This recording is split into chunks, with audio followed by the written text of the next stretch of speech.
like what was his profession? Was he a Masonic member? Things that would pick him out of a crowd of other people that have the same name. Because even a name like Trimble, I don't consider that a very common name. My married name is not very common. But when I search on just Trimble, or even on like Frank Trimble, I come up with an awful lot of candidates. But it's possible to do it. There is also another way. There's a website, and this is not in the handout, called RootsWeb. And RootsWeb maintains what's called mailing lists, and you can go in and see if you can find if there's a mailing list with your last name. They also have locality mailing lists and occupation mailing lists, and hundreds of them. And you could post a query up on the website to see if anybody knows where he went. Maybe there's another family out there. My John Brown did that too. I have not tried to find him. Anyone else that would have a question? You were talking about the Irish being difficult because of what they do to their... Well, they had this little thing called a rebellion. Yeah. And unfortunately, the rebels decided to hole up in the public record office in Dublin. That's where they stored the powder and the ammunition and the guns. And someone set it off. Okay. Well, obviously somebody closed the pub too soon that day. Yeah. But with respect to Canada specifically, is it not an easier way to find people to go to, what was it, Pier 21 or? Pier 21 is pretty good for immigration records. There actually have been publications of the Irish who have come through Pier 21 in the early years. So you can actually find books on it. Terence Punch has done a few books isolating the Irish immigrants. Canada didn't have a great method of keeping passenger lists till about 1865. Not like Ellis Island down in the States, unfortunately. But didn't people coming in there, their names were changed because they were difficult? No? Big myth. Big Really? myth. Okay. After coming through immigration and getting to the place they were going to settle, many people decided to anglicize their names to fit in better. But their names were not changed by the immigration people. It's a big myth, particularly at Ellis Island. You hear the Americans say it all. Oh, my great-grandfather's name was, because he was Polish and they didn't understand him. And no, they had translators there for just about every European language. Those people were interviewed in their native language. Their names were not changed. Yeah. Okay. Was it a common practice for, like in my family, our name is a hard name to spell. It's not to me, but to some people. For some families to change if they own a business, to change their name. Oh, yes. And how would you get around that? You search creatively. Because we had a family in Fergus that changed their name because they owned businesses in Fergus. And whenever we used to go through the town, my dad used to tell me, well, that's probably relative to yours, but they changed their name because everybody would write the bill out and checks out in the wrong name. So they changed their name because everybody spelled it that way. There could be many reasons for doing a name change, and there was no requirement for you to do it legally. Up until recent times. Yeah, very definitely. The myth that McDonald's and MacDonald's are two different families. No, think about it. 150 years ago, you came over and you got a farm. And you had 10 kids. Did you send those kids to school to learn their grammar and their spelling? You needed them on the farm. The first generation here in Canada were illiterate.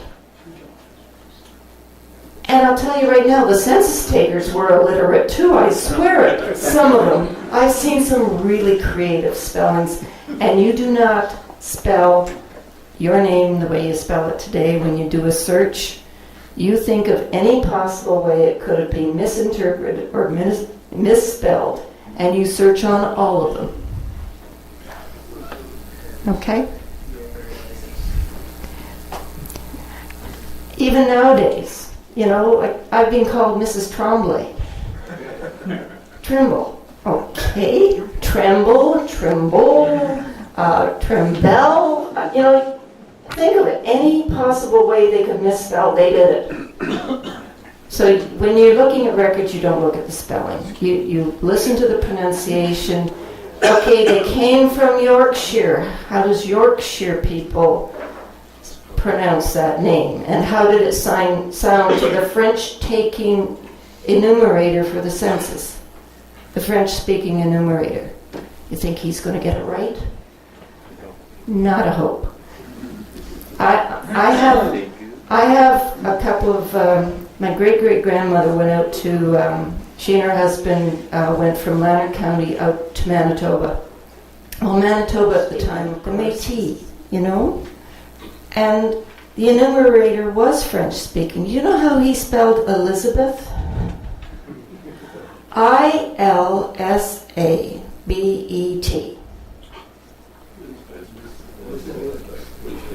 You know to look at Liza and Elizabeth and Beth and Bessie and Beth. Would you think to look for a name starting with an I? I only found it because I also searched for her husband's name. And that's another technique you can use. If you can't find your person, is there someone else in the family with perhaps a little more unique first name that you could search on to find the whole family? So, anyway. Yes, sir? Have you heard of the foreign military records? I have not. Oh, well, British, if you want to call that foreign. I have used the medal collection at the National Archives in England for my great-uncle who was in the Royal Flying Corps in World War I and got his medal card. You get into France and some of the other, no. U.S. is fairly easy if it's U.S. Military you're looking for. There's a special website called fold3.com, the number 3. Subscription, you have to pay.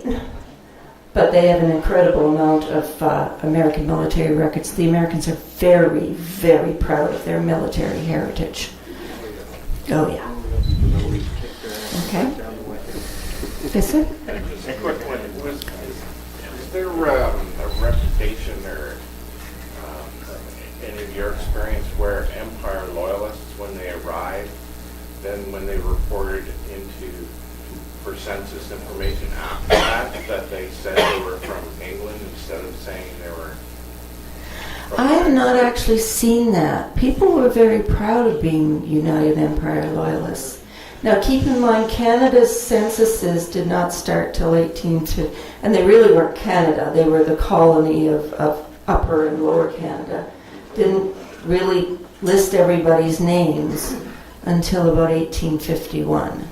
So you're talking 1 to 2 generations after the original Loyalists. So they're all going to say they were born in Canada.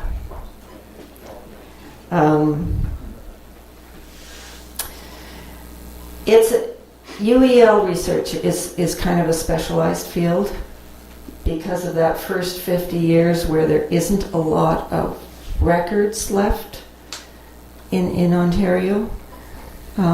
But it can be done, and you're probably best to go through the United Empire Loyalists Association of Canada for guidance on how to do it. Or get someone who does early Upper Canada research, because obviously they're going to use the same sources. Okay. Yes, sir. The problem with birth dates is my wife's grandmother, they thought they knew her birth date. So they went to the records in England for her 100th birthday to try and find her. It took months, and they found out that she, from the day she got married, because she was older than her husband, she Lied? lied about her age, and she was actually 104. It's very interesting when you're doing census records to look at the wives' ages, because every 10 years, sometimes they don't age 10 years. And then if it's a later census record and they're where they need to get Canada pension, all of a sudden they might age 15 between two census records. You have to sometimes you have to think even a government document why someone might lie. So why would someone lie on military enlistment papers? At either end, at the cutoff age or your teenager. Yes, sir. We found much information regarding freed slaves, like when you underground occupation. I have not, but they wouldn't really be differentiated in Ontario records. We didn't actually say black on someone's birth record here in Ontario. You would research it by their names. No, because a friend of mine, one of the right great ancestors came from the States, and it was, I think it's the London area. Yeah, quite a lot did. And up in Simcoe County too. And in one way, this is where you might actually want to do some history research and research the black settlement and what information they might have from the Historical Society to help you decide where you need to look in records. I think that's... Okay, go ahead. Cal? Okay. If there's no other questions, thank you, Nancy.